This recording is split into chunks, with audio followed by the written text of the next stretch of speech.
take my dog Hemi for a walk twice a day and let him in the yard once. When I take him for a walk around the neighborhood, I always try to take different routes just to keep it from getting repetitive, not just for me, but for Hemi as well. Oftentimes on the weekends, I take him for longer walks since I have more free time, and I don't have the stress of other work-related things still lingering in my mind. On a cloudy, humid Saturday evening, it was one of those times that I decided to take him on a long walk. I'm talking like almost an hour. We were in a part of the neighborhood I wasn't too familiar with. I found a walking trail that was part of the town's huge nature preserve. It was a rather low-key path. There didn't seem to be any other people on it but me. It was a rather narrow path with woods on either side. It wasn't a cement bike path like the other trails in the preserve. Hemi led the way, pulling the leash harder than usual, probably excited by all the new random smells he was picking up. Eventually on the trail, we passed this little square park. It had a swing set and little playground, along with a basketball court, or rather what was once a basketball court, as there were no hoops. I decided to walk in through the little opening, as Hemi was going crazy over something. I was planning on just sitting on one of the benches facing the playground to take a break because I was getting a little tired, but when I sat down, Hemi kept pulling and started barking at something. He'd only really do that when he saw another dog or animal, sometimes people, but less often. So I entertained it and got up and started giving him slack to run towards whatever he thought he saw. I looked into the woods but couldn't see anything. The closer we got, the more aggressive Hemi got, until he was basically choking himself with the collar trying to pull me into the woods. Then out popped a man from behind a big tree. He was laughing and saying, "Whoa, whoa, he caught me." I told Hemi to calm down and pulled him away from the woods. And the man. I apologized for my dog and walked away, as the way in which he came out from that tree was bizarre. He said, "It's all good, dude," as he seemed to follow in the direction we were walking. Hemi kept looking back and barking. I continued to tug him forward. Eventually, I had to turn around and ask if there was something I could help him with, as he even seemed to follow me outside of the park and onto the trail. He put his arms up in the air and smiled. Then he said he just wants to pet my dog. I said, "Nah, he doesn't like you, man. We're just gonna walk our own way." He didn't reply, so I turned and continued walking, faster now. Hemi kept turning around and growling, and every time I'd look back, he'd be the same distance away from me, kind of off the trail a bit, half hiding behind the trees like he thought he was being slick. I was about to call back at him to piss off, but then it hit me this guy might be dangerous. I started running down the trail until I came to the little opening we entered from, and exited through that. Back on the streets, Hemi would keep looking back as we ran, but I'd have to tug him to keep running. We ran all the way back to my house without stopping. I actually do cardio regularly, so I wasn't concerned about that guy keeping up. I highly doubted it, especially since Hemi stopped looking back eventually. It was now a couple hours after getting back.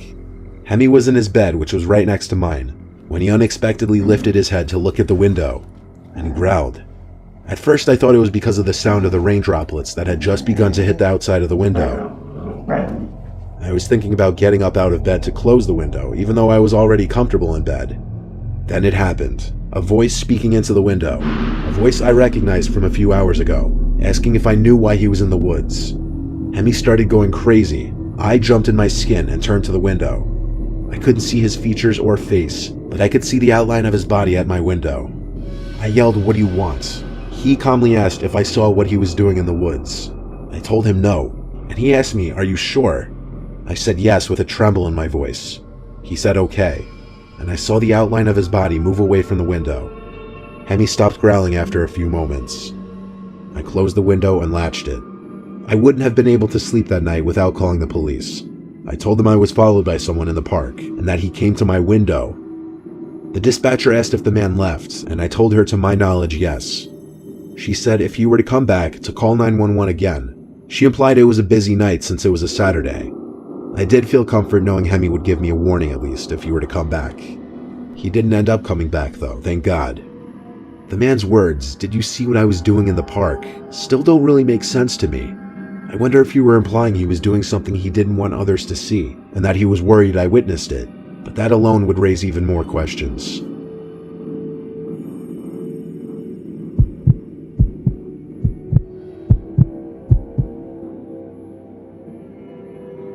It was a regular night in the summer of 2010.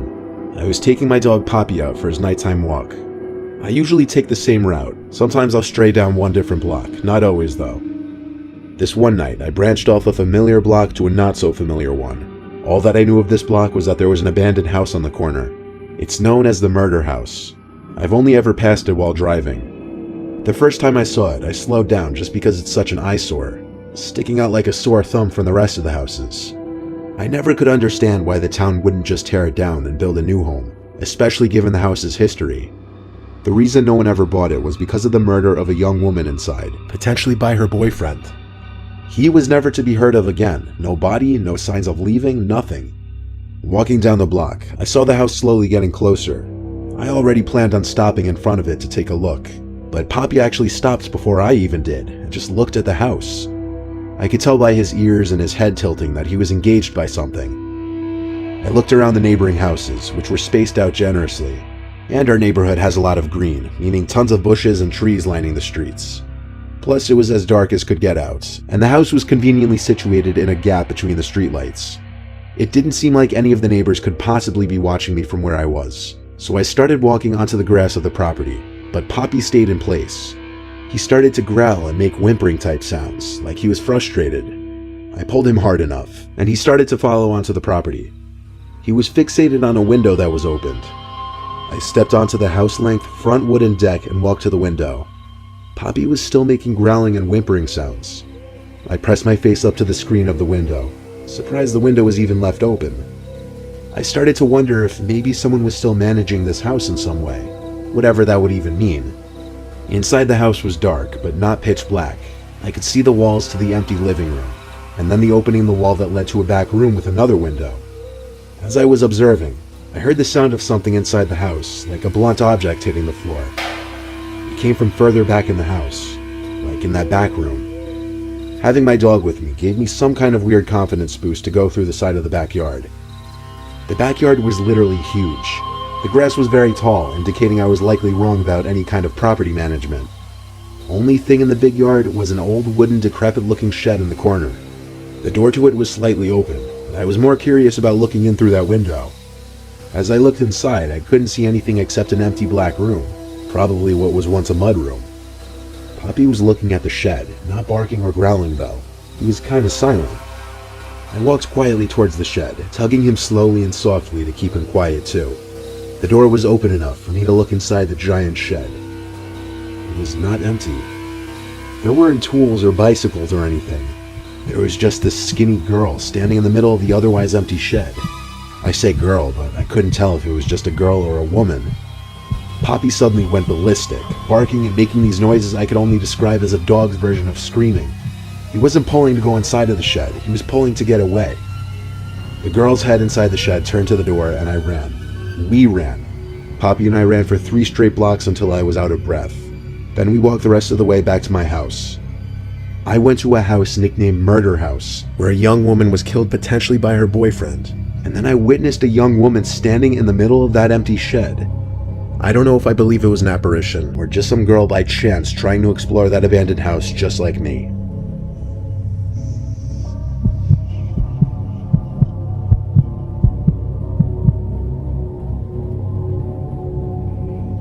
I was 10 when my parents let my brothers and I get our first dog. I'm the middle sibling, and it was always my older brother and I's job to walk the dog. Our dog's name was Nyla. Nyla was a golden retriever. My brother would walk her in the afternoon after school, and I would walk her at night. I don't remember anything about what kind of night it was. Cold, warm, weeknight, weekend, nothing. All the details I remember are what I'm including in my recounting of this experience. I was like halfway through my walk with Nyla when she looked across the street and her tail started wagging. She started barking and tugging to go say hi to this dog that was being walked by a man across the street. The man made the decision for the both of us to cross the street and allow our dogs to say hi. His dog was a very tiny, fluffy dog. I think it might have been a Maltese. His dog seemed very timid and like he didn't want to be bothered by Nyla. The man asked my name and I gave it to him, and he told me his name. I don't remember it honestly, but we got into this long conversation about our dogs. He really seemed to like Nyla, and Nyla kinda liked him. He was telling me how his golden retriever had recently passed away and he had a bunch of toys and dog supplies that he'd love to give me. I figured, why not? It's my lucky day. He said his house was around the block, so he led the way. I was walking kind of next to him though as we walked. We were in the street the rest of the way back, but the residential roads are usually quiet. After kind of awkwardly walking back to his house, he let me in first. His house was okay, modest, nothing special. He led Nyla and I into the kitchen as he let his dog go run off into a different room. He asked me to have a seat on one of the stools by the island in the kitchen and asked if I wanted anything to eat. He offered me a bag of chips, and I accepted it. He handed me a bag of some off-brand potato chips. Then he just sat on the stool next to mine and started petting Nyla. He was awfully close to me, and then he looked down at the bag of chips, I think, as if he were waiting for me to open it. I put it on the island in front of me. He just sat there petting Nyla, not saying much. I was wondering when he was going to get the dog supplies he promised. He didn't show any signs of doing that though. Instead, he was asking me personal questions, making awkward small talk with me. At one point, I remember he even patted my knee as if he were my father or something. I remember an overwhelming feeling of discomfort suddenly, so I finally asked about the collar, toys, and other supplies he mentioned. He said he'd be right back and go get it. He said it, not them. I remember picking up on that. He left through one of the 2 doorways in the kitchen. Then I heard him stomping downstairs to the basement. Moments later, I heard him call up to me to come downstairs and check out some of the stuff he wanted to give me. I got up just to walk over to the basement door, still deciding if I'd want to go down. But then Nyla started growling at something behind the open basement door. I looked. There was someone crouched down in the dark hallway. I didn't really know what to think, but I just left the house in a hurry. I got home and didn't say anything to my family. I just went to my room the rest of the night, quiet and shooken up. It was the first and only time I ever felt I was about to be targeted for being a young age. My only explanation was there were 2 men in that house, and the second I'd walk into that basement, the other would have shut the door on me. I didn't tell any of my family about it simply because it made me uncomfortable and honestly slightly embarrassed. Telling the internet anonymously is completely different.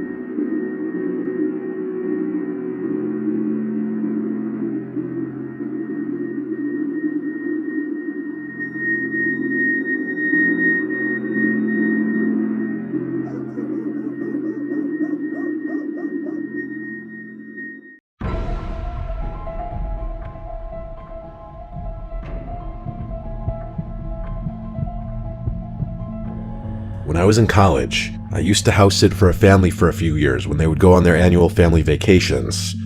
I've had a handful of other scary, creepy experiences, but the one I want to talk about today was the one that forced me to quit house sitting for them. I was in my 20s and was trying to make ends meet. House sitting was one of the many side hustles I had. The family would be going on a 2-week vacation abroad and wouldn't have any service, so if anything went wrong, I would have to call the police or their relatives depending on the situation. Please keep in mind that I've already had a few creepy experiences with their house prior to this, but it was never scary enough to deter me because they paid me very well. I used to work at an animal shelter, so I was well versed in animal care, and I knew about cat behavior. This family had 4 cats who were all very well behaved. For the first few days, all was well. I slept in the guest bedroom and went to school from their house because they lived close enough to where I could just walk to class and didn't have to pay for parking or bring lunch since I could just go back to their place. Then the issues began after a few days. My boyfriend at the time came over with dinner to keep me company, as he knew I was always a bit creeped out by the house.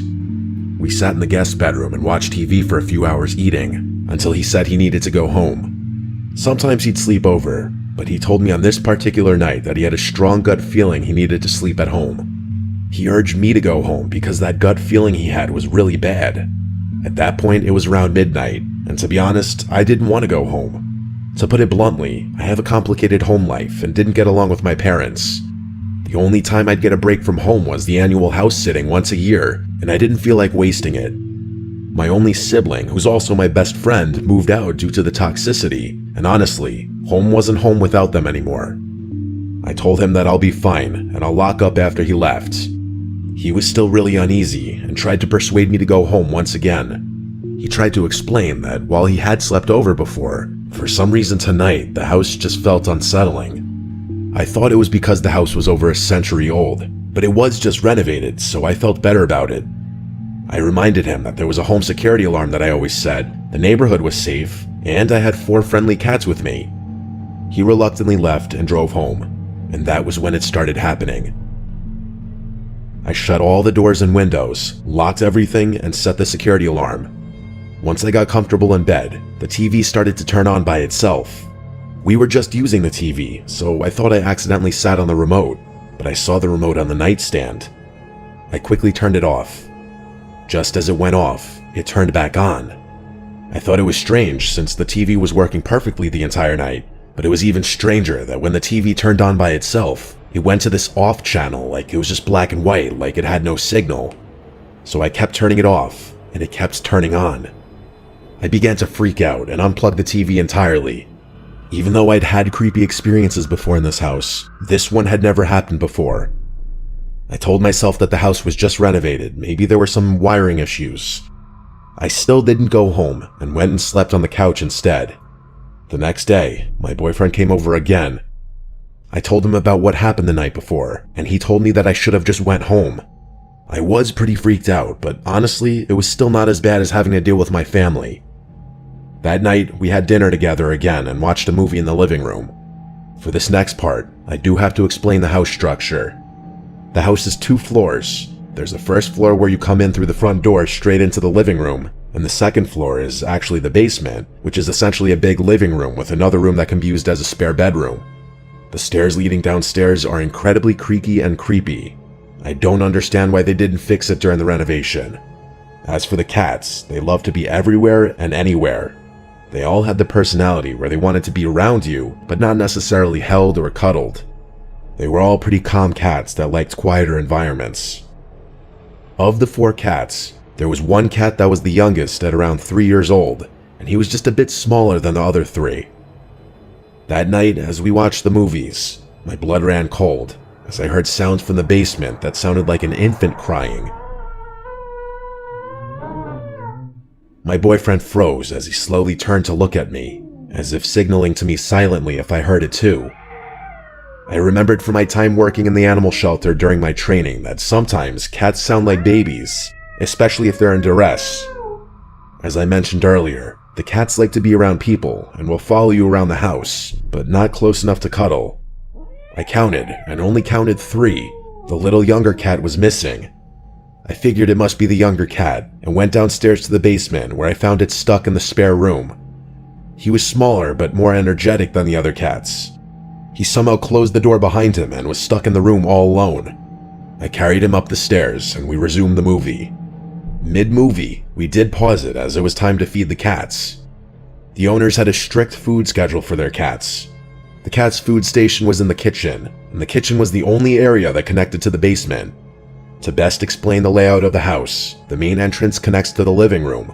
The living room then diverges into 2 different sections. One connects to the kitchen and the other connects to 3 bedrooms. One being the spare bedroom, a master bedroom, and another bedroom that belongs to the family's child, with the living room being connected to the kitchen as well. The kitchen was the connecting area where you must enter it to go to the basement or living room. For these cats, the only time that they didn't want to be around humans was while they were eating and after they ate, as they like to take naps or rest with their full bellies. They like to nap in the master bedroom or the teenager's room, as it smells like their family. They always did this every year that I babysat them, so it wasn't new. It also wasn't unusual to not see them for a little bit after mealtime. We finished our movie and went into the kitchen, void of any cats. As we were enjoying dinner, we both once again heard crying noises from the basement. It was naturally louder because we were in the kitchen, which was closer to the basement. I didn't see any cats in the kitchen, and I didn't think to check the living room because I was panicking internally. My boyfriend was visibly creeped out, and I told him I'd check it out since it was likely the cat again. I couldn't help but notice that the cries sounded a little different from earlier. It was more frequent and higher pitched. I turned on the lights to the basement and slowly crept down the stairs saying the cat's name. With each step, the crying got louder, but when I finally made it down, the crying abruptly stopped. I checked the spare room, any crevices, and under the couch. He was nowhere. At that point, I was feeling so scared and could hear my heartbeat in my head. I don't even go on regular walks, I definitely don't jog, and I absolutely don't run, but I ran up those stairs like my life depended on it. When I got back into the kitchen, I felt my whole body go cold as my heart sank. My boyfriend was standing in the kitchen with a horrid look on his face as all 4 cats surrounded him. He told me that as I went down the stairs to the crying noises, the 4 cats came out at the same time from the area where the bedrooms were. No cat had been downstairs the entire time. I immediately and silently packed up my items, jammed it into my backpack, and we both left the house. For the remaining week, I would only return to the house once a day to clean the litter box and feed them. I know I was going against their eating schedule, but at that point, I really didn't care. After the last day, I locked up, dropped the keys into their hiding spot, thanked them for the opportunity, but that it was my last time, and I never returned. I hated that house, and looking back, the experiences I had each year seemed like it was escalating. I should have stopped much sooner. I still remember calling my sibling during the drive to my parents' house after the incident. I felt even worse when they revealed that they also had their own experience in that house, and kept it away from me because they knew I was trying to save money to move out, and they didn't want to scare me.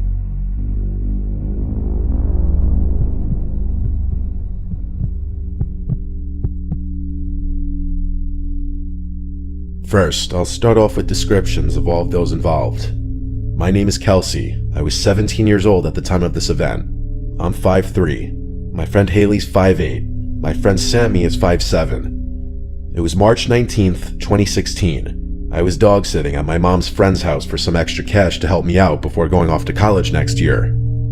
It was a cool spring night, and the people I was dog sitting for have a super cool sunroom where my friends and I like to smoke. So I decided to invite 2 of my other friends over to spend the night and make this whole dog sitting thing more fun. Haley and Sammy were a little older, with Haley being 23 and Sammy being 22. They brought over some vodka for us to drink. We hung out for a couple hours, drinking, smoking, laughing, and catching up. Then we start to get a bunch of phone calls. Now normally this would not be weird, except for the fact that the phone was supposed to be disconnected. We ignore the first couple phone calls, thinking they'll leave a message or a call back in the morning, as it was nearly midnight. The calls were persistent, and we could tell this person was not going to leave us alone until we answered. Sammy decided to answer the phone, and there was a man on the line, claiming to have the owner's wallet at a gas station 25 minutes from the house, which did not make sense. This man insisted that we come pick up the wallet now, which we all found extremely odd. After minutes of this man insisting that it was urgent that we come pick up the wallet, Sammy finally got the man to understand that we were not leaving the house and that we'll get it in the morning. We hung up the phone and all got a weird feeling in our stomachs. We grabbed the dog, Willis, and run into the back bedroom, shut all the blinds, and lock the door. We already have impaired judgment because of the weed and booze. We talk things out, and we decide we were just being paranoid, and the man was just trying to make sure we get the wallet back to the owner safely. Hours go by of us drinking and smoking some more. Then we decide to watch a funny movie and make some food to calm down and get ready for bed that night. We move from the sunroom to the living room and pop in a DVD. The sunroom is located in between the kitchen and living room of the house and the backyard by the pool. The door in between the pool and the sunroom does not have a lock on it, but the door that's in between the kitchen living room and the sunroom does not have a dog door for Willis to go out back to go to the bathroom. So we all agree that, although we were a little spooked by the phone call, we were in a safe neighborhood, and Willis would bark if anything were to come to the door. Time creeps by. We were laughing on the couches, Haley and I sitting next to each other on one, and Sammy across the room on the other. The clock struck 3 a.m., and that's when things started to get creepy. Remember earlier how we left the lockable door open to the sunroom so that Willis could get outside to pee? That's where he entered from.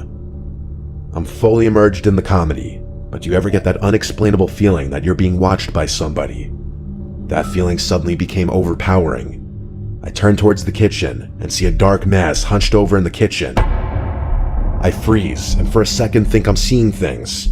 I watch as this mass reaches up into the cabinet, and that's when I realize there's someone in the house.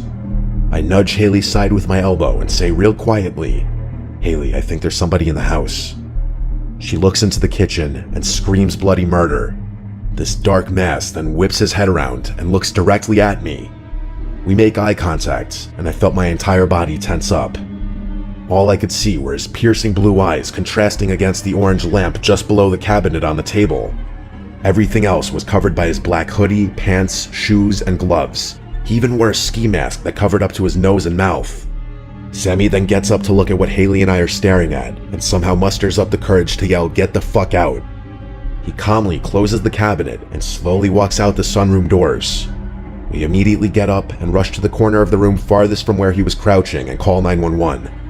They arrive 3 minutes later and search the entire apartment, take our statements, and sit outside the house for the rest of the night to see if the intruder would come back. The three of us did not stick around long enough to see if he would. We leave our booze, weed, and my car all at the house with the cops and the dog and head home. We come back the next day to find clothes all throughout the house messed with, and crumbs by the doggy door, understandably so Willis wouldn't bark at whoever came in. To this day, we still have no idea who called us and or who came into that house. I have not been back since.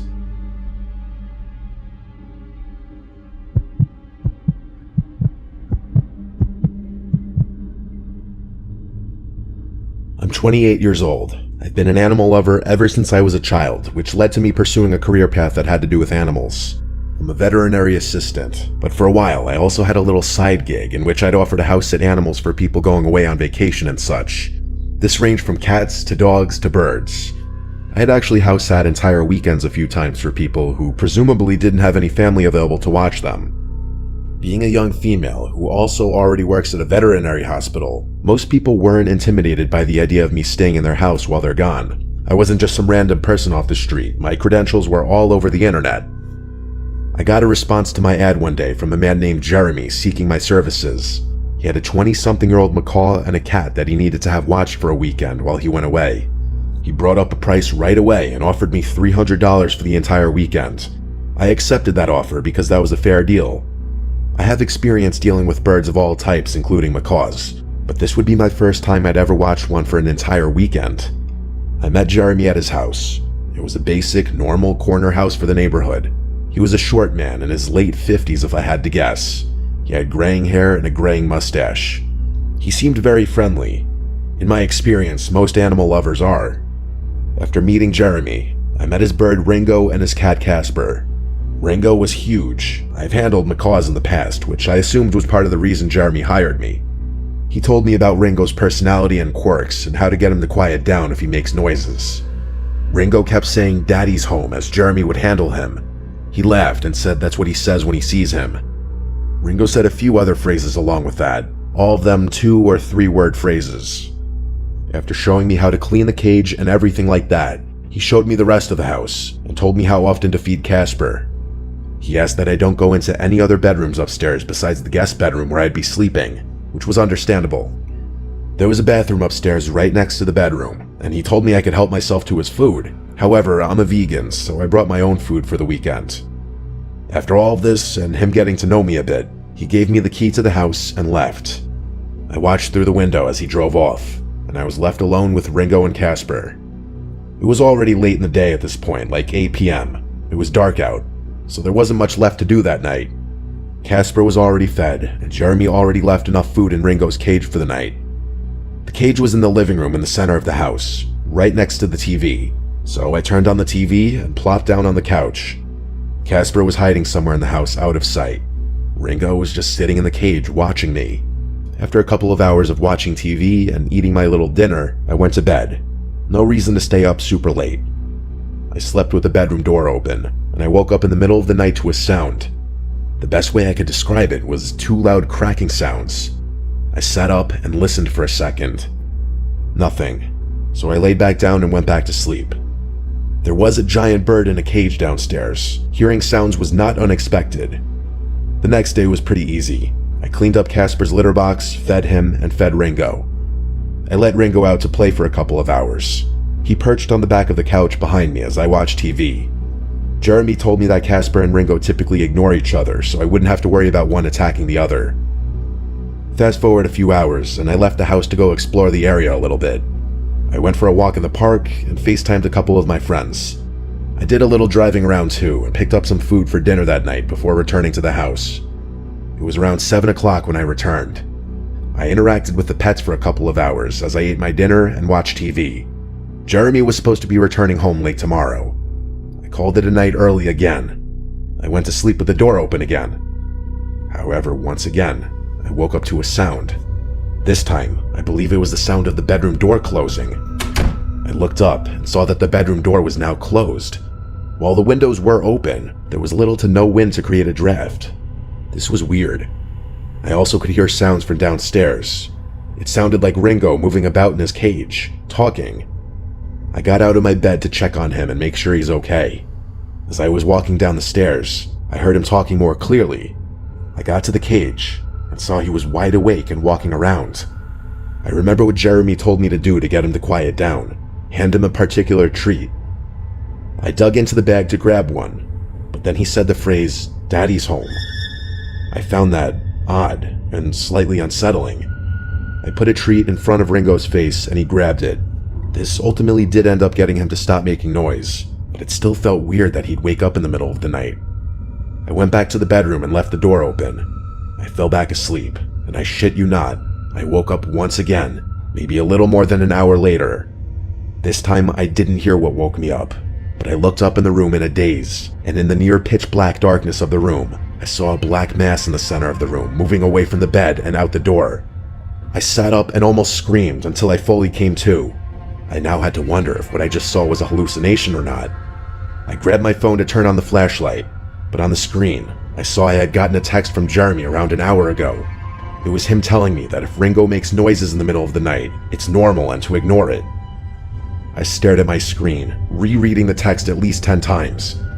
That text was sent conveniently around the same time I got up to give Ringo a treat. I felt ill all of a sudden. That black mass in the room I just saw. What if that were real? What if it wasn't a hallucination? I got out of bed and turned on the lamp. I started packing my bag as quickly as possible. I didn't bring many clothes, so I was packed very quickly. I quietly went to the bathroom next to grab all my toiletries quick. And then I tiptoed back out of the bathroom, and I was in the near pitch black upstairs hallway with all the bedroom doors. I looked down the hallway, and I could swear I heard the faintest sound coming from one of the bedrooms. I don't know why, but this overwhelming curiosity almost hypnotized me, and I crept down the hall to what I presumed to have been the master bedroom. I put my ear up close to the door, and I heard a rattling sound. It sounded like a bed rocking. He was in there. That fucking creep. I knocked on the door and said, "Jeremy, are you in there?" The rocking sound stopped, and there was now dead silence. I repeated myself, and this time said, "If you're in the house, I need to know right now before I leave." Still silence. I left the house in a hurry, leaving the key on the table, and I didn't look back. On my drive home, I sent him a long voice text saying I'm considering reporting this to the authorities as some sort of stalker or breach of privacy situation, and that I was extremely disturbed that he was in the house. He immediately tried calling me 3 times, but I was honestly too scared to pick up. He then sent me a text apologizing and stating that his brother unexpectedly came home that night. I knew it was complete horseshit. I demanded he just pay me and I won't pursue this any further. He sent me a payment via Zelle, and that was that. I hate to even mention this part, but the next day, I realized I was missing a certain article of clothing from my bag that I know for a fact was grabbed out of my bag by him. I have largely chosen to block this memory out. This will be the first and last time I ever write a detailed recounting of this experience.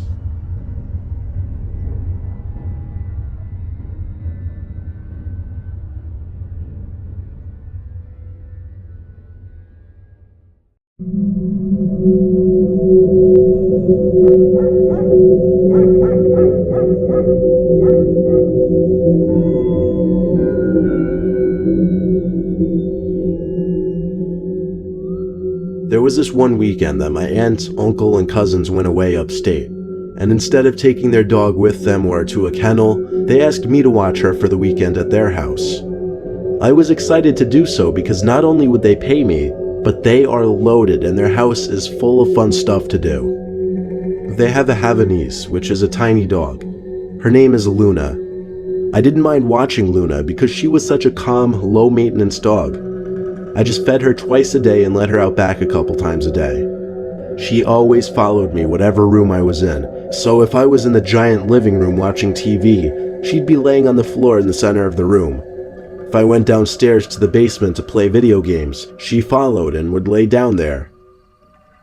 While playing video games in the basement, Luna suddenly lifted her head from the ground and stared in the direction of the boiler room.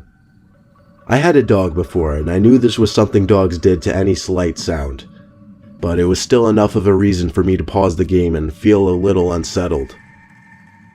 I looked in the direction of the boiler room as well. It was silent and dark in there, and there was no chance of me going in there. So I unpaused the game and continued playing, albeit a bit uncomfortable now. I guess my childish fears were getting the better of me. She put her head back down for a minute, but then, again, lifted it up and looked towards the boiler room. Deep down I knew it was probably nothing, but I was still a bit too freaked out to continue playing video games comfortably. So I turned everything off and ran up the stairs, shutting the door once Luna came hopping up. They also had another big gaming room on the main floor. It was kind of disconnected from the rest of the house in that you had to go through a narrow hallway to get there. Luna plopped herself down in front of my feet in this little game room. I played more video games for a while until it got late. Then I went down the hall to the room I'd be sleeping in, a guest bedroom that was nicer than my bedroom back at home.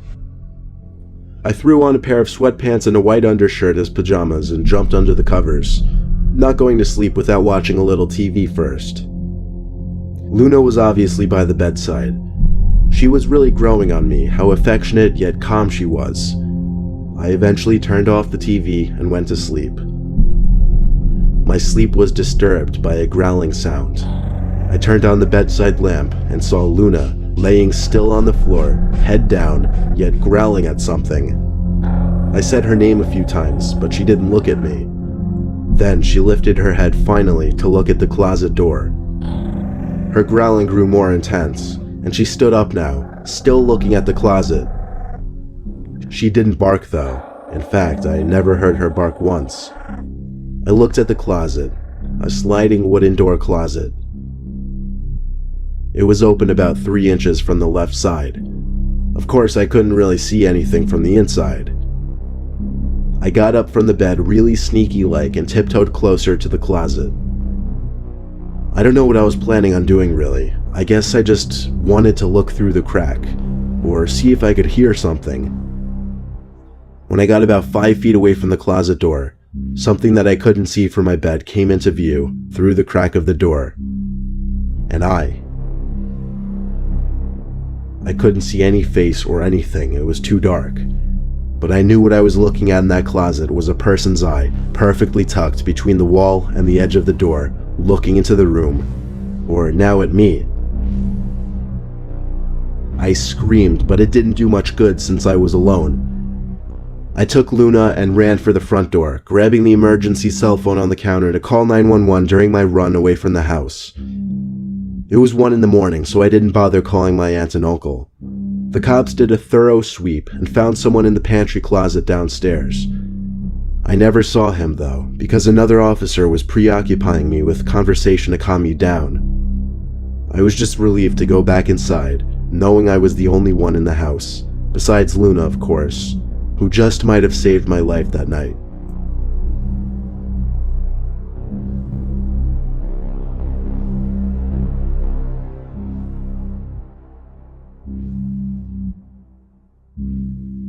A cold December in Vermont countryside. Home alone for the night, watching my friend's dog Chester, doing him a favor. Even though it was unbearably cold outside, I couldn't let his dog out in the yard. We don't have fences up here, so he could easily run into the woods and get lost. That meant, unfortunately, I had to take him for a walk in the cold. My friend gave me an old, dirty, blue-tearing leash to use. Chester seemed excited when I hooked up the leash ring onto his collar ring, and he instantly pulled me towards the front door. I could already tell he'd be a pain in the ass to walk. Stepping out into the cold was a major shock to my body. I just wanted to get through this walk as soon as possible. I ran a little bit with Chester just to warm myself up. He stopped us to sniff one of the countless trees on the side of the dirt road. I thought for sure he'd do his business, but then he perked up and stared off into the woods. Then his deep, loud bark started echoing through the woods as he tugged and tried to pull me into the woods. I tried my hardest to hold him back, but the leash snapped at a weak point, and off Chester went into the woods, disappearing in seconds. His barking faded away into the woods until I couldn't hear it anymore. I chased after him, screaming his name. He probably ran off chasing a deer or a small animal or something, but with only the light of my phone, I knew I wouldn't be able to find him. He would have to come back to me on his own. After a while, I stood in place and continuously called Chester's name. I heard footsteps nearby and got excited that Chester must have been coming back. But as the footsteps got louder, I realized they were much too loud, slow, and heavy to be a dog's footprints. They sounded more like a pair of feet making the noise, not four legs. I turned out my light, now convinced I was hearing the footsteps of a person. The footsteps seemed to be circling me. My fear was if it was intentional or not, and if I'd been seen or not. I tried my best to tiptoe back to the road. I was covering decent distance, and then the sound of the footsteps just stopped, or faded away. I don't remember noticing which one. But because of this, I was more laxed with my footsteps and walked a little faster. Little did I realize that the black object I was walking towards was a person's back. I stopped, as it felt like my heart did too. I was covering my mouth, trying not to make a sound, but it was obviously too late. The person definitely heard my footsteps. At this point, I took a chance and asked if they had by some chance seen my dog. But they didn't even turn around. They had their hood on, so I couldn't even gauge what they looked like. I took another chance and put my hand on their shoulder, and once again, felt like my heart stopped. The shoulder felt hard and wooden. I walked in front of the body facing the tree and saw nothing inside of the hood. Nothing but a long stick holding it up. It was some kind of fake dummy. That meant whatever was making those footsteps was still nearby. I didn't care about the noise anymore. I just ran back to the road and then up the hill and back to the house. I never went back for Chester, and he never came back to the house. Telling my friend was the worst part. He hated me afterwards, and I expected he would, given that we weren't exactly the closest friends to begin with already. That night, though, I had a nightmare. That I was in my room, and I heard Chester's barks out in the woods. Like scared, whimpering type barks. I woke up and looked out the window to the dark woods, hoping the barks were real and I just heard them in my dream. But they weren't. It was silent. I don't know what happened to Chester. I don't know what the dummy was doing in the woods. And I don't know who was making those footsteps that night. Quite frankly, I'm not sure I want to know the answer to any of it.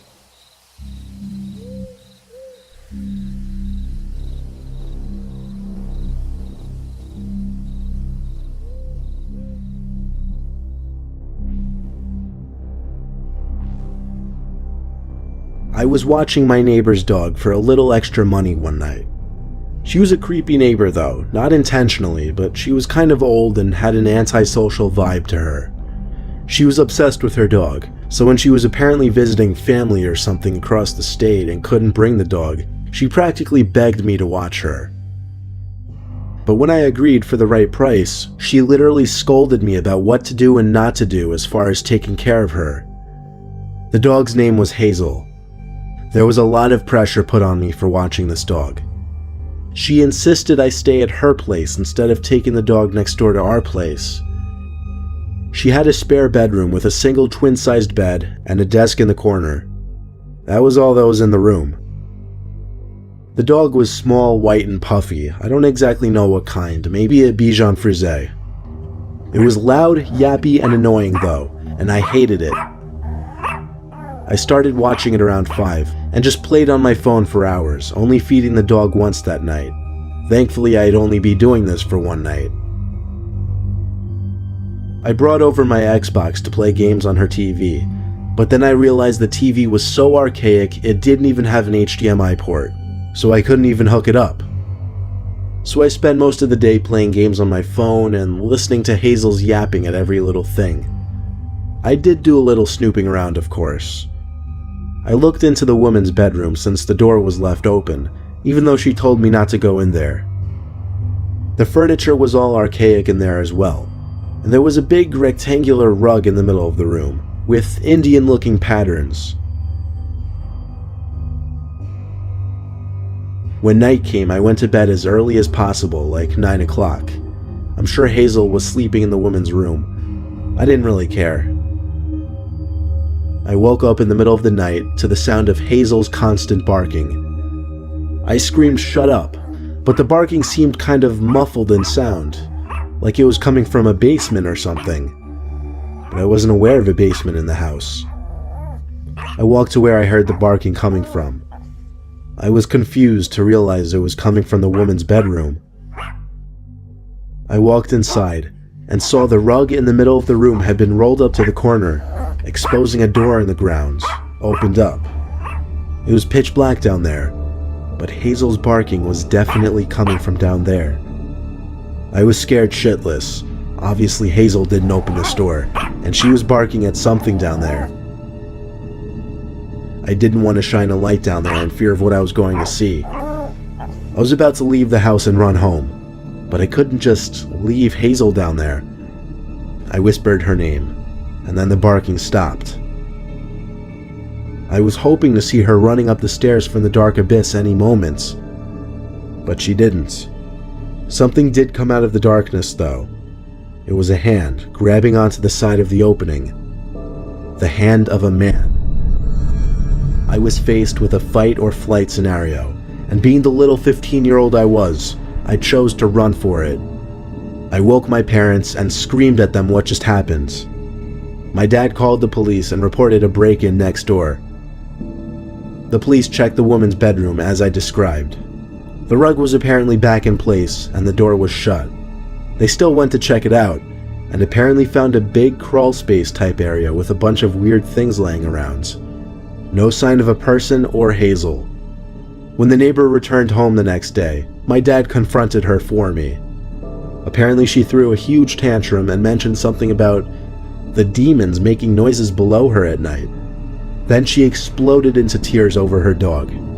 Ever since that day, we haven't spoken a single word to her. We hardly ever see her anyway. She never leaves her house. I'm okay with that. It still terrifies me to think of that night, though.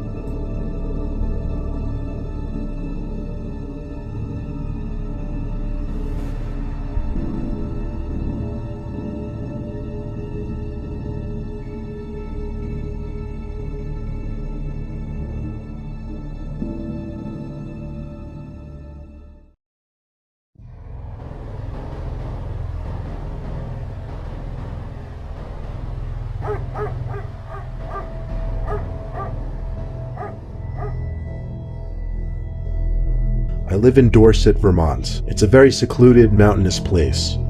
There's lots of trails on the mountain that I like to walk or jog down commonly.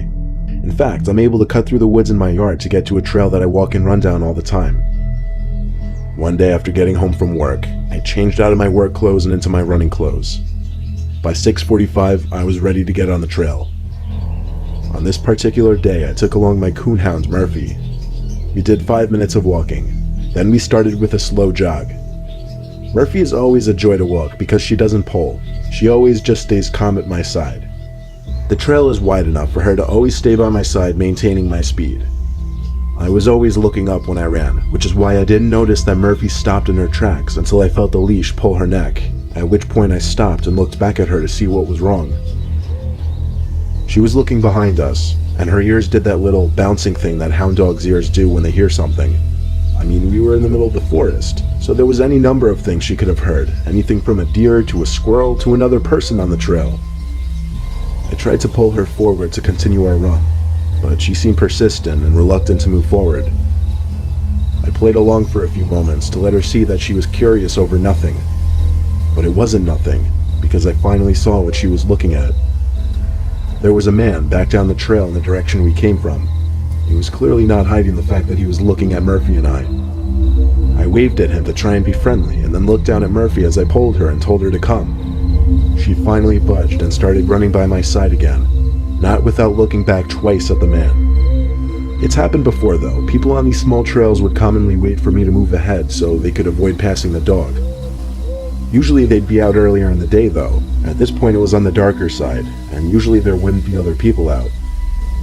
I also didn't notice if the man waved back or not because I looked down at Murphy after waving. But at that moment, I still thought everything was normal. That is until maybe a minute later when Murphy stopped me again. This time she looked ahead of us and started barking. I saw who she was looking at right away this time. It was another man walking slowly towards us. I waved to him too, but he didn't wave back. I was standing still, holding Murphy close, expecting the man to eventually pass me, but the closer he got, the slower he went. When he got within hearing range, I told him that Murphy's friendly and that he could pass. Now here's when I knew something was up. After I said this, the man maintained eye contact with me, keeping his straight face as he very slowly continued approaching us. Then I noticed Murphy turn around and start barking in the other direction, behind us. I turned and almost had a heart attack when I saw that man from earlier, maybe 5 feet away from us, slowly approaching as well. I knew now something bad was about to go down. There were only a few seconds between that moment and the moment I felt 2 arms reach around me from behind. Then the first man I saw earlier started full-on charging me. Murphy's barks turned to aggressive growling and rabid dog-like barks. Then one of the men screamed as apparently Murphy bit him in the leg and wouldn't let go. This forced the man to release his grip on me, giving me a chance to tackle the other man to the ground. It took a little force to get Murphy to release her grip from the man's leg, but when she did, we ran back down the trail. The man who I tackled didn't try fighting back after his friend got bitten. I think he realized they were outmatched at that point, but I was still not sticking around to find out what their intentions were. We got back to the house in 5 minutes, only because we sprinted back. I checked Murphy to make sure she wasn't hurt or wounded at all by the man she bit. She was fine. I couldn't be more grateful for her. She's still alive and well. She's 9 years old. I still see it as a blessing in disguise that one of the few times I decided to take Murphy along with me was the same night I ran into those 2 men in the forest.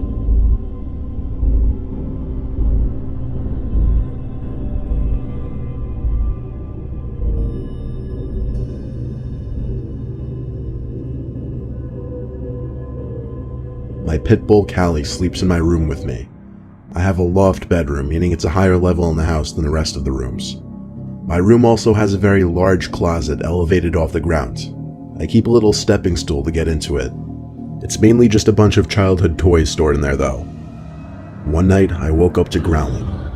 I sat up and saw Callie standing in the middle of the room. She was looking up at the closet. Needless to say, as a 14-year-old, that scared the shit out of me to even imagine what she could have been growling at. I called her up to my bed so I could pet her and calm her down. She licked her lips and stopped growling, now looking at me. I turned to give another look at the closet door in the dark. She stopped growling now though, so I figured it was just her doggy imagination running wild. I went back to sleep pretty easily, now with Callie in the bed with me. I woke up again, God knows how many hours later, now to Callie's barking. She was in the center of the room again, looking up at the closet. I told her to shut up, and after she looked at me in silence, I heard a jar of Legos spill inside the closet. Callie started going crazy now, barking, trying to jump up the stepladder, clawing at the wall. I heard my bedroom door open and my dad came up the stairs screaming, "What the hell is going on?" I told him to check the closet, there's someone in there. He ran past Callie, up the stepladder, and pulled the door open. The second he opened that door, someone dressed in jeans, a black pullover hoodie, and black beanie pushed my dad off the step stool, causing him to fall on his back. The man in the black hoodie then took off, leaving my room down the stairs. However, Callie took off after him. I heard the two of them rushing down the stairs, but it sounded like Callie caught him because the man let out a scream of pain. My dad and I went down to the living room to see Callie with her teeth sunk into the man's arm.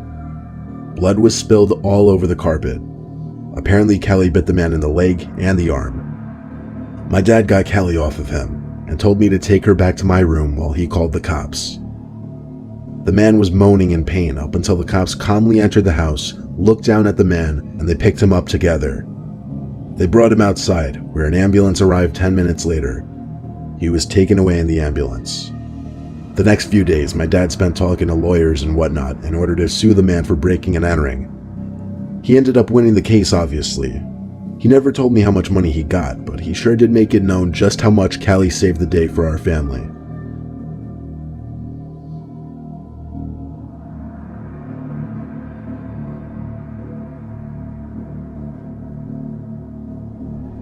The first dog I ever got was back in 1992, when I was 10 years old. My parents finally agreed to let me get my German Shepherd, my lifelong favorite dog. Only thing, they made me walk him twice a day as the one condition to owning him, once in the afternoon and once at night. His name was Calvin. This happened on a snowy December night. I begged my dad to let me just let Calvin in the yard, but he insisted I walk him. He always did, and walking him twice a day quickly became a huge chore. I threw on my snow boots, a sweatshirt, and then a jacket over that, and finally my snow hat. I was ready for the cold snowstorm. We set out into the neighborhood streets, Calvin pulling ahead as usual. There were no cars on the road at all on this night. There was simply way too much snow. We walked down the edge of the neighborhood by the woods. I remember wanting to see if the roads had been plowed anywhere yet. We came to an intersection between two very quiet roads by the woods at the edge of the neighborhood. That's where I ran into him. I heard the sound of footsteps crushing the snow behind me. Calvin turned first and barked a couple times. It was a man bundled up in snow gear. He had a scarf covering half his face, so all I could really see were his eyes. But I could still tell he was on the older side, 40 plus. His voice was muffled through his scarf as he called to me in a friendly voice. Then he did something unexpected. He picked up some snow, patted it into a snowball, and seemingly playfully threw it at me. I dodged it, now not knowing how to react. He came closer and started to pet Calvin. I was pretty uncomfortable, to be honest. The man stood back up after petting Calvin, then put his shoulder on me and said I shouldn't be alone out here on a night like this.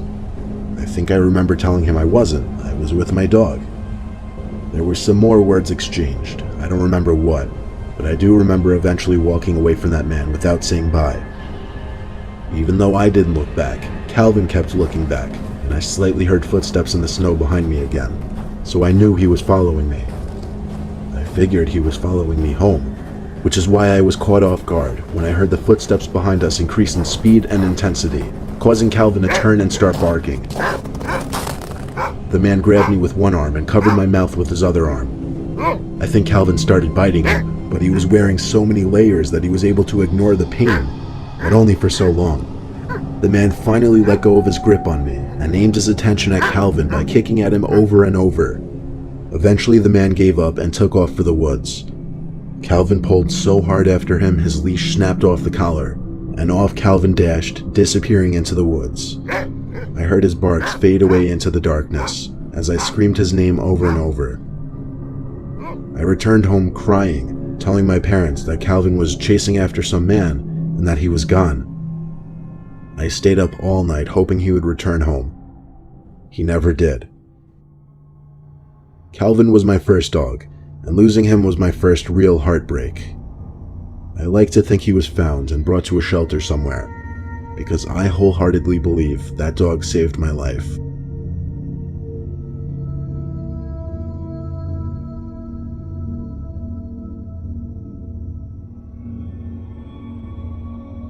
I live on a farm in Bucks County, Pennsylvania. It's just my wife and our infant son living there. Oh, and of course my Rottweiler, Jesse. We have Jesse sleep outside in his doggy house from the months of May to October. It serves as an extra form of protection and intimidation to potential burglars, but also allows for him to do his business freely without having to wake one of us up. Jesse always has a mount attached to his collar that connects to the doggy house so that he can't run away or get lost. Very seldom at night we hear Jesse barking, and given that he's a guard dog, he's trained to bark at suspicious people, so I always go out and check when we hear him barking. But again, it's very, very seldom. I'm gonna skip the fluff and get right to the night that my wife and I woke up at like 1:30 a.m. to Jesse's barks outside. I told my wife, who was also sitting up with me, to wait in the bed. I'll go have a look. I slipped on my shoes and went outside in my robe. Jesse took notice to me for a second, but resumed barking in the direction of our crops. I had to go back inside for a flashlight and Jesse's leash, because I planned on going in the crops with him. After clipping Jesse's leash onto his collar, he knew right away to take a lead. He led me into the crops. I had the flashlight on, but given the basic nature of a cornfield, I didn't really see much in front of me besides crops in my face, regardless of the light. Jesse stopped barking, but he was still pulling me through the crops, as if he knew exactly where he was going. Then, out of nowhere, he stopped sniffing and just stopped. He looked up, but I didn't know if he heard something, if he was looking at something, or if he was just lost. The two of us stood in silence right there for a little bit. I heard crops in the near distance being brushed around suddenly. Jesse's head was all over the place. He was looking left, then right, then left again, as if he were hearing sounds coming from everywhere. He started barking and pulling again, but this time I yanked him back to stay put. I swallowed and took a deep breath before calling out into the night that this was a private property and anyone caught trespassing would be brought to jail. It took more bravery calling that out than you may think. And of course I was going to yell out a threat like that. What else could I say? The situation felt so surreal. And then...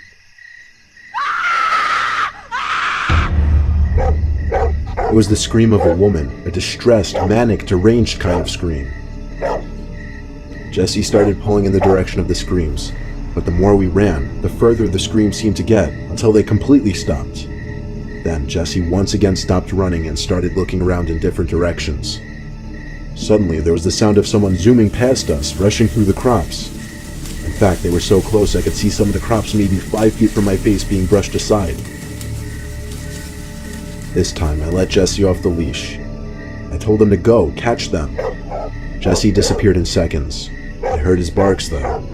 He was getting further away with every passing second, until I was sitting in the middle of the crops alone, shaking in fear. I was so scared, I didn't even want to move in fear of making noise and giving away my position. I was as scared as a young child. Then, the most horrific thing to ever happen to me happened. A couple crops were brushed aside behind me, and something grabbed my right shoulder. I don't mean a friendly, light tap on the shoulder. I mean something grabbed my shoulder tight and squeezed to the point of it hurting. I screamed and without looking back, ran in the direction I was 90% sure led back to the house. On my way back, I could hear Jesse's barks in the far distance. I wasn't about to go looking for him though. I thanked God when I saw the roof of my house come into view in the distance, and I finally reached the edge of the cornfield onto the back lawn. I passed the big oak tree in the yard and Jesse's doghouse and went straight through the back door. I checked every door and every window to make sure they were locked. I told my wife as little as I could to prevent a freakout, but I did tell her there was someone, maybe even more than one person in the crops. We called the sheriff's office and waited up for a while, making sure no one came to either door, and in hopes that Jesse would come back. And thank our lucky stars, he did. When a deputy finally pulled up the dirt road to our farm an hour later, he found Jesse sitting on the back deck of the house. There wasn't much the deputy could do other than take down my description of what happened. He said it himself, he wasn't about to go searching around that cornfield. We let Jesse sleep inside for the next few nights for his own safety, and after almost a week of uneventfulness, things went back to normal. There hasn't been a similar incident since.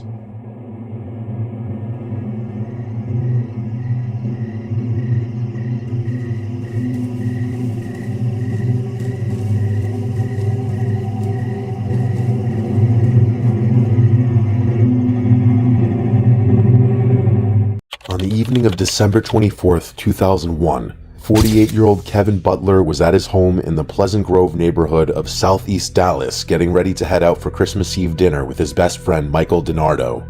What Kevin didn't know was that two men had spent most of that afternoon drinking in their front yard a block behind his house and were planning to come over that night for reasons that had nothing to do with Christmas.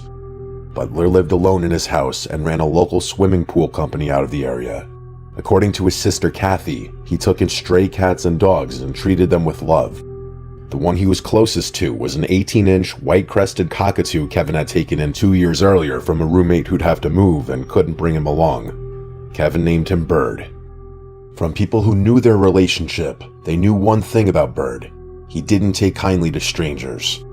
Back at the restaurant, after waiting for an hour, Michael DiNardo started to worry about his friend. Kevin wasn't picking up the phone, and that wasn't like him. After several calls went to voicemail, Michael decided to drive to his house to check up on him, but when he pulled up into the driveway, it was clear something was wrong. The front door of the house was wide open, and even though it was late at night, the lights inside the house were still on. Looking around, Michael also noticed that Kevin's pickup truck, the one he used to park in the driveway, was gone. Fearing something terrible had happened to his friend, Michael called 911. When officers from the Dallas Police Department arrived, they found the house ransacked.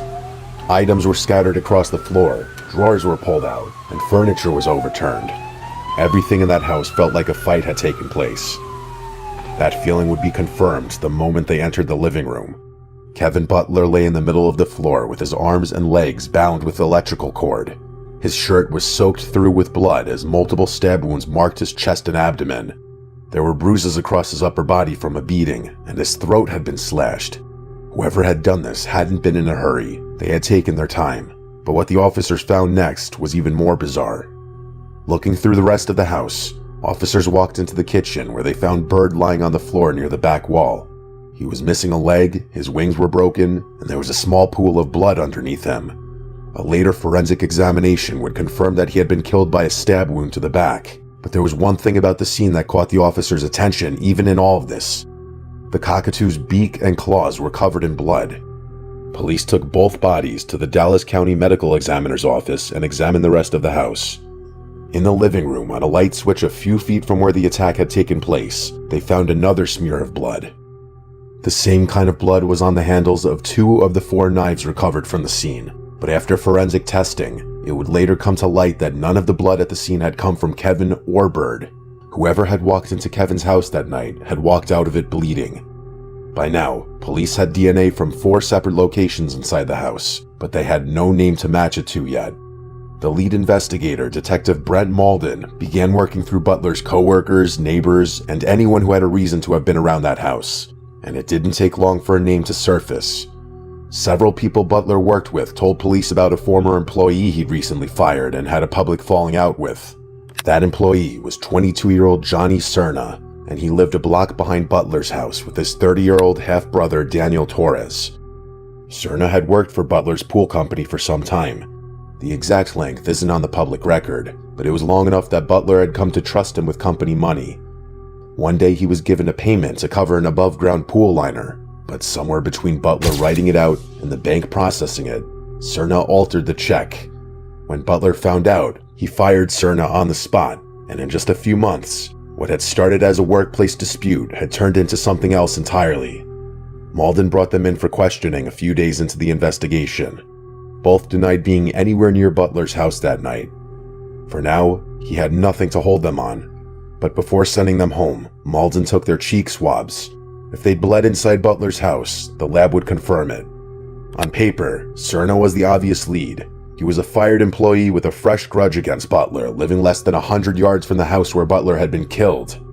So all that was left now was to wait for the DNA results to put Cerna into that house. But this would prove to be more difficult. DNA testing in 2002 was still relatively new in everyday casework, and the Dallas County Crime Lab was running months behind on its caseload. When the results finally came back in July of 2002, it had been 7 months, and they weren't what Malden had expected. The blood on the light switch, the 2 knife handles, Bird's beak, and the fingerprints lifted from inside the house, none of it belonged to Cerna. All of it traced back to his 30-year-old half-brother, Daniel Torres. Faced with the DNA evidence, Torres still denied being anywhere near Butler's house that night. He waived his Miranda rights and signed a written statement saying he had no idea how his blood had gotten inside, but Malden didn't believe his story. A few days later, Torres signed a second statement, this time admitting he had been inside Butler's house on Christmas Eve, but he hadn't touched him. In his version of events, he and Cerna had been drinking in their front yard when Butler drove by and flipped them off. Cerna had said he wanted Butler to pay. Sometime later, Torres noticed Cerna had left, so he walked over to Butler's house to check on his half-brother. By the time he got there, Cerna already had Butler on the floor and was stomping on him with a knife. Torres claimed he tried to wrestle the knife away and cut his hand doing it, so he panicked, grabbed Butler's truck keys, and took off. According to him, Butler was tied up on the floor and still alive when he left.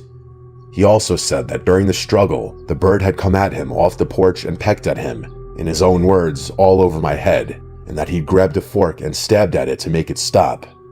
It explained everything in the kitchen, the injuries the bird suffered, and the trail of feathers running across the house. Confronted with his half-brother's evidence, Cerna eventually broke as well. He told Malden that Daniel had been the one to slash Kevin's throat, while he had searched the rest of the house for valuables. Between the two of them, they walked out with around $1,200. Both were charged with capital murder. In February of 2003, Daniel Torres stood trial in the 292nd Judicial District Court of Dallas County in front of Judge Henry M. Wade Jr. The state's case rested on the DNA found from the different locations in the house. Torres was convicted of capital murder and sentenced to life in prison. Johnny Cerna was tried later that same year and given the same sentence. In his closing argument at Daniel Torres' trial, prosecutor George West had told the jury that Kevin's family had already known. Quote, "This bird spoke. He spoke to us. We know this bird will attack anybody who's attacking his owner. And who did he attack? Daniel Torres." Bird had given his life defending his owner and friend that night. Before he died, he'd left the mark that would eventually put his killer in handcuffs.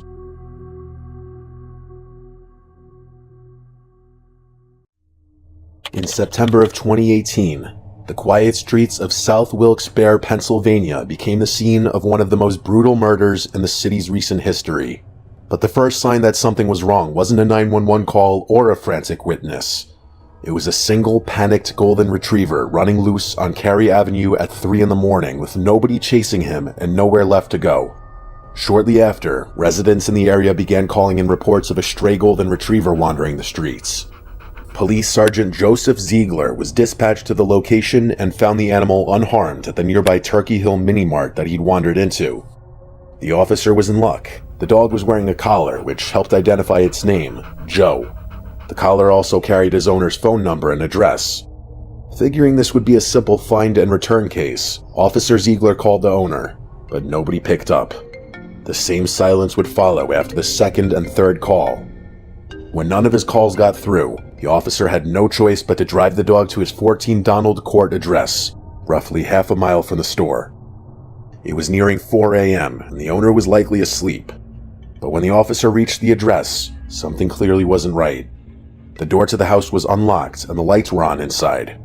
Maybe the owner had gone out looking for the dog after Joe got out and lost his way. So Ziegler tried the doorbell a few times, hoping somebody would eventually come around to the front door. But nobody responded. That's when he realized this was no longer a routine call and asked for backup. Within minutes, the quiet neighborhood became unrecognizable. Flashing police cruisers lined the street with yellow tape stretched across the lawn. Once the officers got inside the house, it was clear something terrible had happened. The first floor was a complete mess. There was blood everywhere. The kitchen floor was littered with items, and the patio and garage doors were wide open.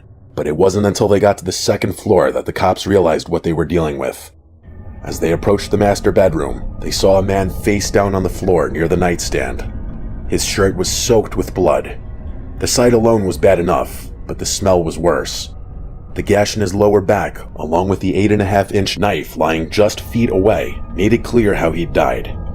Everything in the room was either scattered or overturned, which told the police he hadn't gone down without a fight. But while searching, officers found something far more chilling. A red gas can sitting near the victim's body. The man was identified as 58-year-old Fred Boot. The patrolman who found him, James Fisher, had known him personally for years. Boot was a well-loved member of the Wilkes-Barre community and a father to 4 grown children.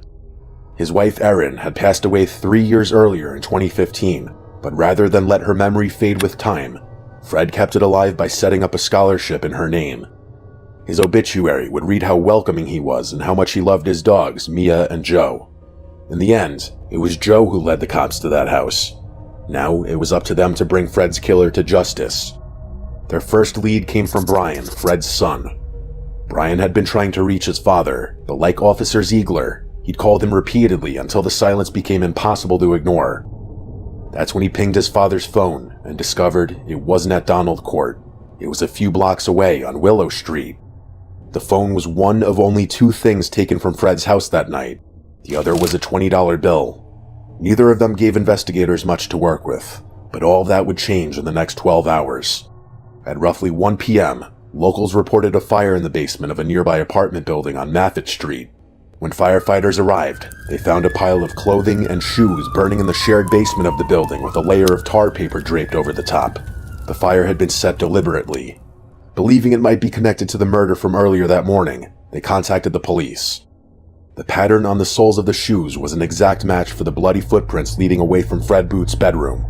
Whoever had tried to burn Fred's lifeless body the night before had later gone to 95 Maffitt Street to destroy any evidence of their presence. This was the killer's second attempt to erase himself from the evidence, but it would fail spectacularly.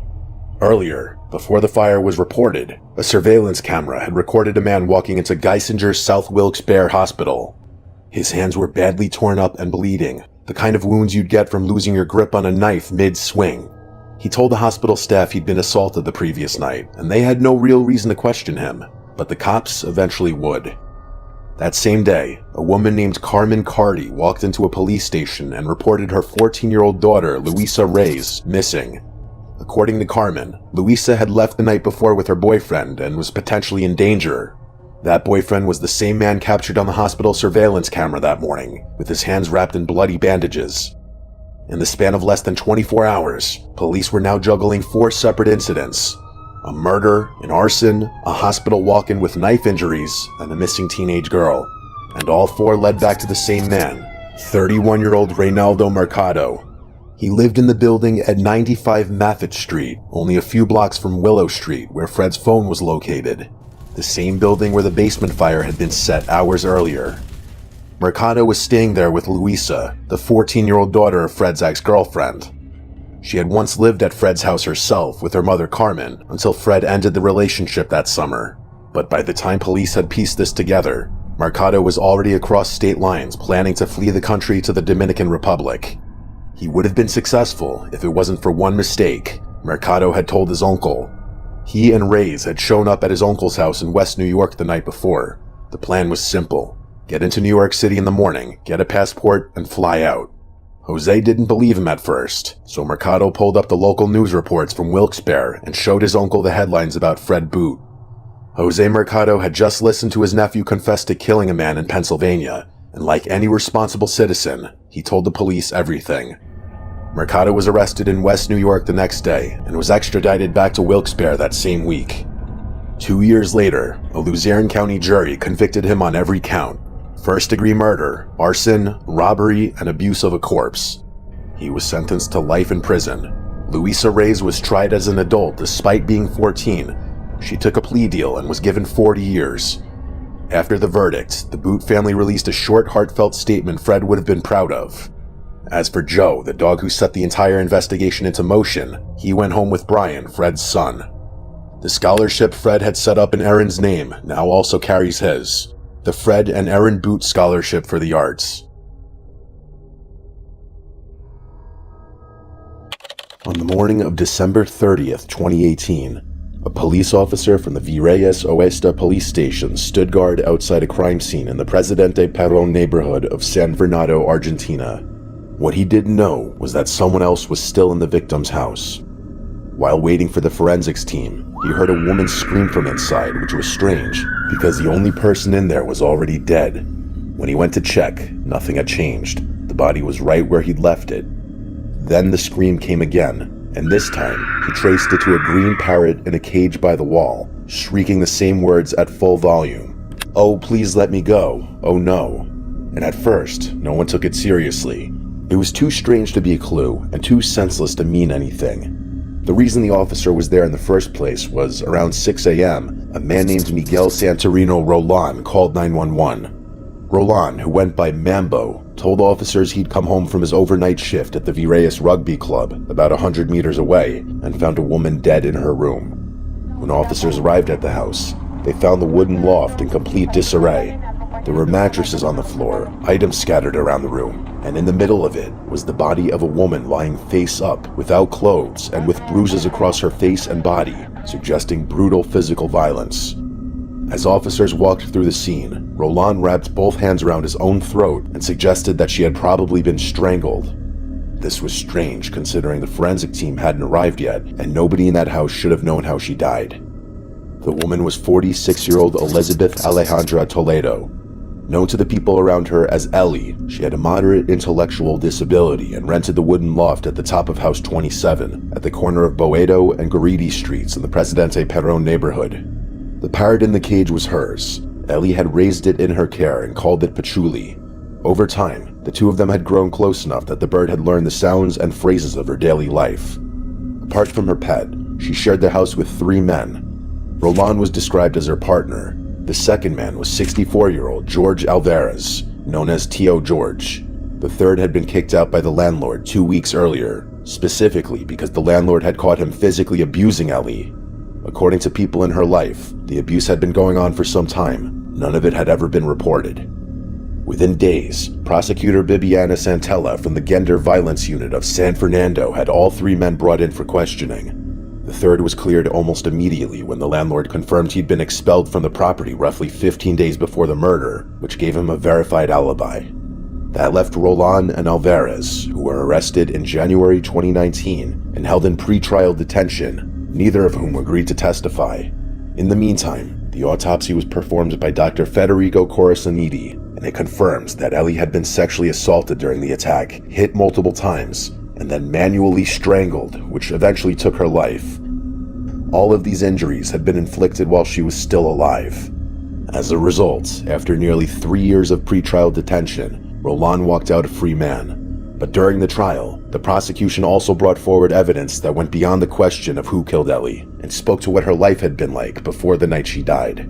One of those details came from the police officer who had been stationed at the loft on December 30th. He told the court about the scream he heard coming from inside the room, and the words he eventually traced back to Paciuli's cage. "Oh, please let me go. Oh no." These words were formally entered into the case file as evidence, and they were not the only words Paciuli had learned. A neighbor who ran a small shop down the street and used to sell Ellie birdseed for the parrot also appeared in the case file and said she had once heard the parrot repeat a different phrase, "Why did you hit me?" And she remembered exactly when she heard it. It was right around the time the third man had been kicked out of the house for hitting Ellie. Once you give this detail enough attention, it changes how you see everything else in this case, because for a parrot to commit a particular sentence to memory, it usually needs to hear that phrase repeated many times for the sound to register. "Please let me go," or "Why did you hit me?" isn't something a parrot learns from a single night. So for Paciuli to say those words, Elizabeth would have had to say them over and over across multiple weeks in the same desperate tone every time. This means what the officer heard that morning wasn't a recording of her final moments. It was a recording of her everyday life. A parrot can repeat up to 150 words depending on the species. But specifically, you have to repeat many times for a parrot to say something like that, "No, please let me go." It's quite complex what the parrot learned. Imagine what this woman must have suffered before these two men ended up murdering her.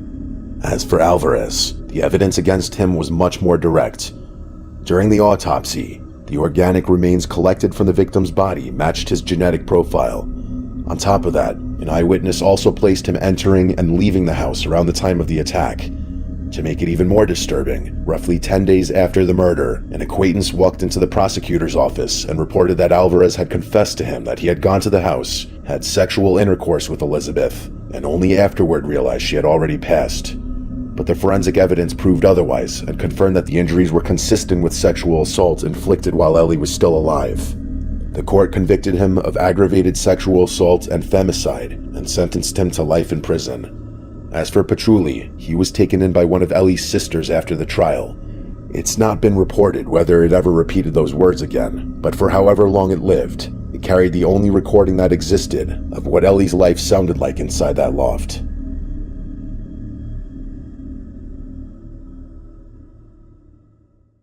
In the fall of 1994, a woman's car was found abandoned in a field on Prince Edward Island, Canada's smallest province. The island's a popular holiday destination in summer, but in winter it became cold, quiet, and buried under heavy snow. With a population of roughly 100,000 at the time, it was a close-knit community where pretty much everyone knew each other. But this abandoned car would set off one of the most horrifying murder investigations on the island, and eventually push investigators into territory no murder case had gone before. It belonged to 32-year-old Shirley Dugway. Shirley was a mother of 5. She stood 4 feet 9 inches tall and weighed less than 100 pounds. Because of her height, she kept a pillow in the driver's seat of her car so she could see over the steering wheel comfortably.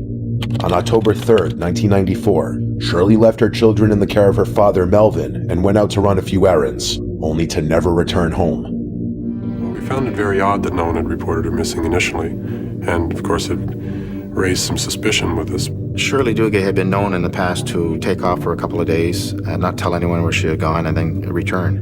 When she didn't come back after several hours, Melvin didn't report her missing right away, as it wasn't unusual for Shirley to take off for a few days without telling anyone.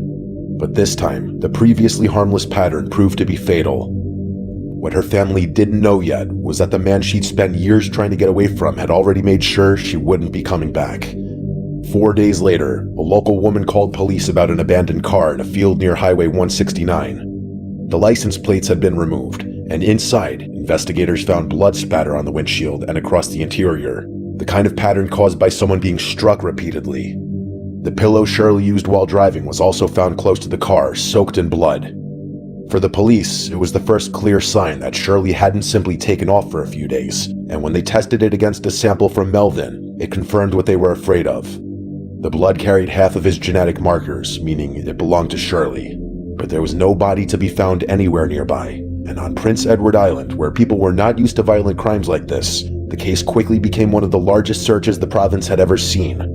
RCMP officers, 120 military personnel from CFB Gagetown, students from the Atlantic Police Academy, and local residents searched across hundreds of square miles and waterways for months. The first useful item they found was a shovel about a half-mile from the car. Attached to it were 2 long black hairs. When compared with hair from Shirley's hairbrush, the hairs were microscopically similar, enough to make investigators believe the shovel had likely been used after the attack. And weeks later, roughly 15 miles away, inside a plastic bag, they found a pair of white, size 9 sneakers and a man's brown leather jacket, also stained with Shirley's blood. The jacket was far too large for Shirley, but when investigators examined the lining, they found something unusual. Roughly 20 brittle white hairs pressed into the fabric.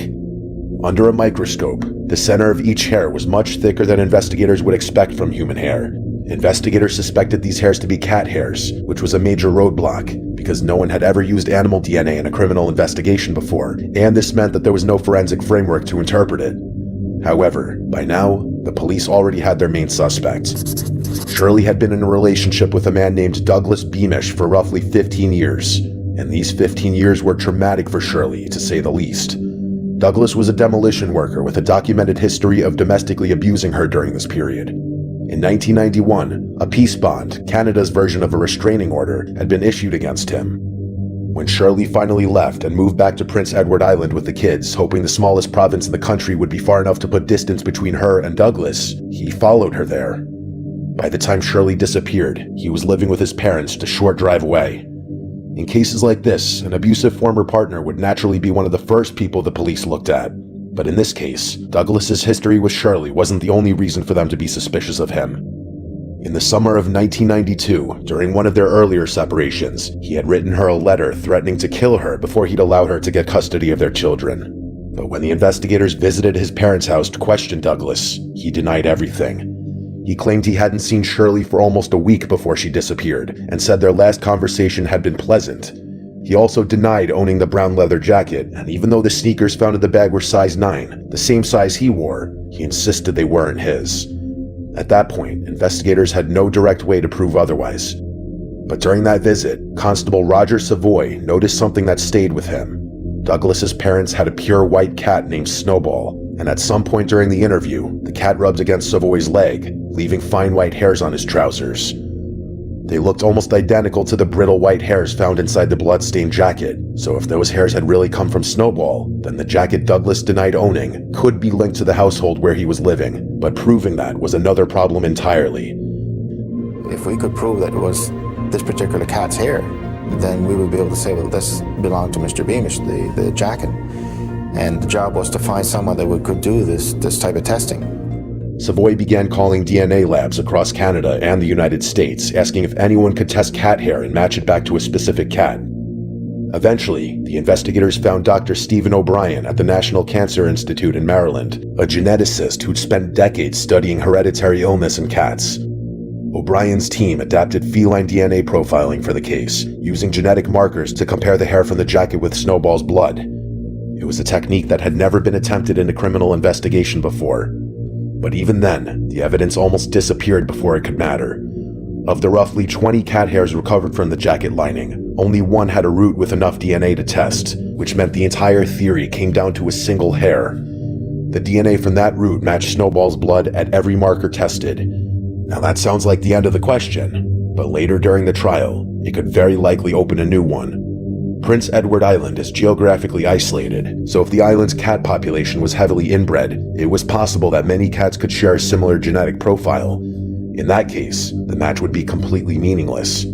To address that, O'Brien's team tested blood from 20 random cats across the island. You need to know that some other cat on Prince Edward Island couldn't have contributed that hair. What if 25% of the cats on Prince Edward Island had the same DNA profile, or 10%, or even 1 in 100 cats? The results showed that the probability that the hair came from any cat other than Snowball was roughly 1 in 45 million. But even with this tying the jacket to Douglas with almost certainty, in order to arrest him, the police needed a crime. They still had no evidence that could tell them where Shirley was or prove what exactly happened to her after she disappeared. That changed several months later, when a trout fisherman walking along the Enmore River noticed a pile of brush on the riverbank that didn't look natural. Underneath it was a shallow hole only a few feet wide and unusually short for a regular grave. But for someone who stood only 4 feet 9 inches tall, it was enough. Inside, investigators found Shirley Duguay. The condition of her remains confirmed that the blood in the car had only been the beginning of the attack. Her nose had been broken, her jaw had been fractured in 3 places, and one of her front teeth had been knocked out with enough force that it was later found embedded in her lung. Her hands had also been tied behind her back, and from the injuries, the medical examiner determined that Shirley had died from blunt force trauma and strangulation. With that, the missing person case became a murder case. Douglas Beamish was arrested and charged with murder. At trial, the cat's DNA was presented alongside the human blood evidence. On September 19, 1996, he was convicted of second-degree murder and sentenced to life in prison, with the possibility of parole in 18 years. It became the first murder conviction in the world based on animal DNA.